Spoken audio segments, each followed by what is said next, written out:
السلام علیکم۔ قرآن ترجمہ سورہ محمد آیات 1 تا 38۔ اعوذ باللہ من الشیطان الرجیم، بسم اللہ الرحمن الرحیم۔ شروع اللہ کے نام سے جو بڑا مہربان نہایت رحم کرنے والا ہے۔ جن لوگوں نے کفر کیا اور روکا اللہ کی راہ سے، رائیگاں کر دیا اللہ نے ان کے اعمال کو، اور وہ لوگ جو ایمان لائے اور کیے انہوں نے نیک اعمال اور ایمان لے آئے اس پر جو نازل ہوا ہے محمد پر، اور ہے وہ سراسر حق ان کے رب کی طرف سے۔ دور کر دی اللہ نے ان سے ان کی برائیاں اور درست کر دیے ان کے احوال۔ یہ اس لیے ہے کہ وہ لوگ جنہوں نے کفر کیا، پیروی کی ہے انہوں نے باطل کی، اور وہ لوگ جو ایمان لائے پیروی کی ہے انہوں نے اس حق کی جو ان کے رب کی طرف سے۔ اس طرح بتائے دیتا ہے اللہ انسانوں کو ان کی ٹھیک ٹھیک حیثیت۔ پھر جب مقابلہ ہو تمہارا ان لوگوں سے جو کافر ہیں تو ان کی گردنیں اڑاؤ، یہاں تک کہ جب کچل دو تم انہیں تو مضبوط باندھو، پھر اس کے بعد یا تو بطور احسان یا فدیہ لے کر، یہاں تک کہ جنگ ختم ہو جائے۔ یہ ہے صحیح طریقہ، اور اگر چاہتا اللہ تو خود ہی نپٹ لیتا ان سے، لیکن کہ آزمائے تم کو ایک دوسرے کے ذریعے۔ اور وہ لوگ جو قتل کیے گئے اللہ کی راہ میں، سو ہرگز نہیں ضائع کرے گا اللہ ان کے اعمال۔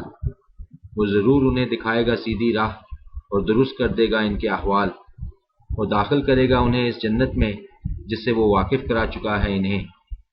اے وہ لوگو جو ایمان لائے ہو، اگر مدد کرو گے تم اللہ کی تو وہ بھی تمہاری مدد کرے گا اور جما دے گا مضبوطی سے تمہارے قدم۔ اور وہ لوگ جنہوں نے کفر کیا سو ہلاکت ہے ان کے لیے، اور ضائع کر دیا ہے اللہ نے ان کے اعمال کو۔ یہ اس لیے ہے کہ انہوں نے ناپسند کیا اس کو جسے نازل فرمایا ہے اللہ نے، لہذا غارت کر دیے اللہ نے ان کے اعمال۔ کیا نہیں چلے پھرے ہیں یہ زمین میں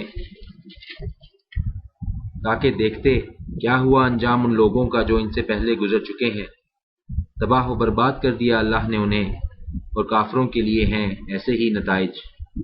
یہ اس لیے کہ یقیناً اللہ حامی و ناصر ہے ان لوگوں کا جو ایمان لائے، اور حقیقت یہ ہے کہ کافر نہیں ہے کوئی حامی و ناصر ان کا۔ بلا شبہ اللہ داخل کرے گا ان لوگوں کو جو ایمان لائے اور کیے انہوں نے نیک اعمال ایسی جنتوں میں کہ بہہ رہی ہوں گی ان کے نیچے نہریں، اور وہ لوگ جو کافر ہیں مزے لوٹ رہے ہیں اور کھا پی رہے ہیں جیسے کھاتے ہیں جانور، اور جہنم آخری ٹھکانہ ہے ان کا۔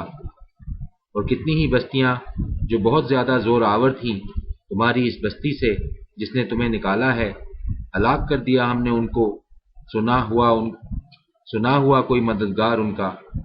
سو بھلا وہ شخص جو ہو صاف اور صریح ہدایت پر اپنے رب کی، ان کی طرح ہو سکتا ہے جن کے لیے خوشنما بنا دیے گئے ہوں ان کے برے اعمال۔ سو بھلا وہ شخص جو ہو صاف اور صریح ہدایت پر اپنے رب کی، ان کی طرح ہو سکتا ہے جن کے لیے خوشنما بنا دیے گئے ہوں ان کے برے عمل، اور پیرو بن گئے ہوں وہ اپنی خواہشات کے۔ احوال اس جنت کا جس کا وعدہ کیا گیا ہے متقیوں سے، ہوں گی اس میں نہریں صاف ستھرے پانی کی اور نہریں دودھ کی کہ نہ فرق آیا ہوگا اس کے ذائقے میں، اور نہریں شراب کی جو لذیذ ہوں گی پینے والوں کے لیے، اور نہریں صاف شفاف شہد کی، اور ان کے لیے جنت میں ہوں گے ہر طرح کے پھل، اور بخشش ہوگی ان کے رب کی طرف سے۔ ان کی مانند ہو سکتے ہیں جو ہمیشہ رہیں گے جہنم میں، اور پلایا جائے گا انہیں کھولتا ہوا پانی جو ٹکڑے ٹکڑے کر ڈالے گا ان کی آنتوں کو۔ اور ان میں سے کچھ لوگ ایسے ہیں جو کان لگا کر سنتے ہیں تمہاری باتیں، یہاں تک کہ جب نکل کر جاتے ہیں تمہارے پاس سے تو پوچھتے ہیں ان لوگوں سے جنہیں دیا گیا ہے علم کہ کیا کہا تھا رسول نے ابھی ابھی۔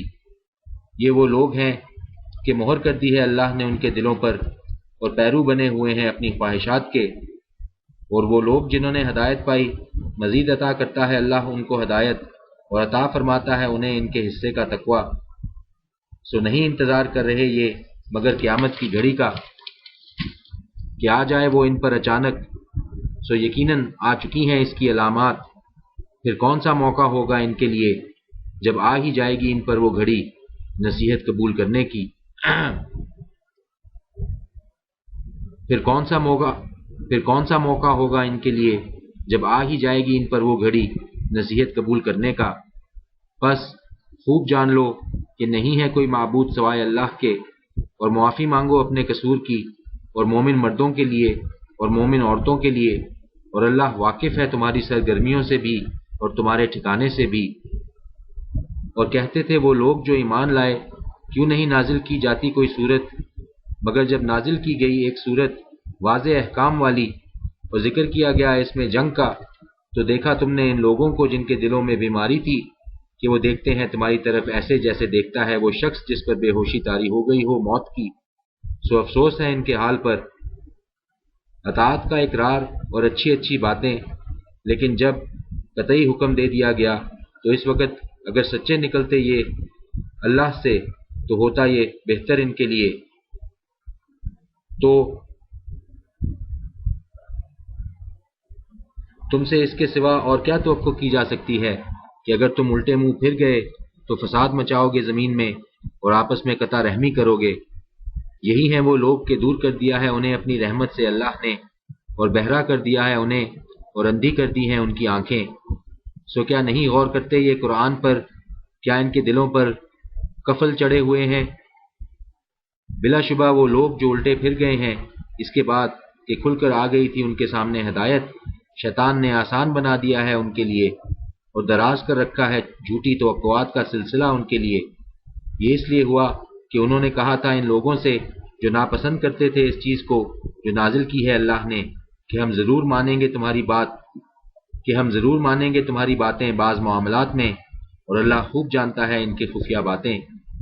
پھر کیا حال ہوگا اس وقت جب روحیں قبض کریں گے ان کی فرشتے، مارتے ہوئے ان کے چہروں پر اور ان کی پیٹھوں پر۔ یہ اس لیے ہوگا کہ انہوں نے پیروی کی ہے اس کی جو ناراض کرنے والا ہے اللہ کو، اور ناپسند کیا ہے انہوں نے اس کی رضا کا راستہ، سو ضائع کر دی اللہ نے ان کے سب اعمال۔ کیا سمجھے بیٹھے ہیں وہ لوگ جن کے دلوں میں بیماری ہے کہ نہیں ظاہر کرے گا اللہ ان کے دلوں کے کھوٹ؟ اور اگر ہم چاہیں تو ضرور دکھا دیں ہم تمہیں، پھر پہچان لو تم ان کو ان کے چہروں سے، اور ضرور جان لیتے ہو تم ان کو انداز گفتگو سے، اور اللہ خوب جانتا ہے تم سب کے اعمال کو۔ اور ہم ضرور آزمائش میں ڈالیں گے تم کو تاکہ دیکھ لیں ہم ان کو جو جہاد کرنے والے ہیں تم میں سے اور ثابت قدم رہنے والے ہیں، اور جانچ لیں تمہارے حالات کو۔ یقیناً وہ لوگ جنہوں نے کفر کیا اور روکا اللہ کی راہ سے اور مخالفت کی رسول کی، اس کے بعد بھی کہ واضح ہو چکی تھی ان کے لیے راہ راست، ہرگز نہیں نقصان پہنچا سکیں گے وہ اللہ کو ذرا بھی، اور اللہ غارت کر دے گا ان کے اعمال کو۔ اے لوگو جو ایمان لائے ہو، اطاعت کرو اللہ کی اور اطاعت کرو رسول کی، اور مت برباد کرو اپنے اعمال۔ یقیناً وہ لوگ جنہوں نے کفر کیا اور روکا اللہ کی راہ سے پھر مر گئے اس حالت میں کہ وہ کافر تھے، سو ہرگز نہیں معاف کرے گا اللہ انہیں۔ لہذا نہ ہمت ہارو تم اور درخواست کرو صلح کی، اور تم ہی غالب رہنے والے ہو، اور اللہ تمہارے ساتھ ہے اور ہرگز نہیں ضائع کرے گا وہ تمہارے اعمال کو۔ بے شک یہ دنیاوی زندگی ہے محض کھیل اور تماشا، اور اگر تم مومن رہے اور تقوی کی روش اختیار کی تم نے تو دے گا وہ تمہیں تمہارے اجر، اور نہ مانگے گا تم سے تمہارے مال۔ اور اگر کہیں مانگ لے تم سے تمہارے مال اور طلب کر لے تم سے سب کے سب، تو تم بخل کرو گے اور ظاہر کر دے گا اللہ تمہارے دلوں کے کھوٹ۔ دیکھو یہ تم ہی ہو جنہیں دعوت دی جا رہی ہے کہ خرچ کرو اللہ کی راہ میں، سو تم میں سے کچھ تو وہ ہیں جو بخل کرتے ہیں، اور جو بخل کرتا ہے تو بس بخل کرتا ہے وہ اپنے آپ ہی سے، اور اللہ تو غنی ہے اور تم ہی محتاج ہو۔ اور اگر تم منہ موڑو گے تو وہ لے آئے گا اور لوگوں کو تمہاری جگہ، پھر نہ ہوں گے وہ تم جیسے۔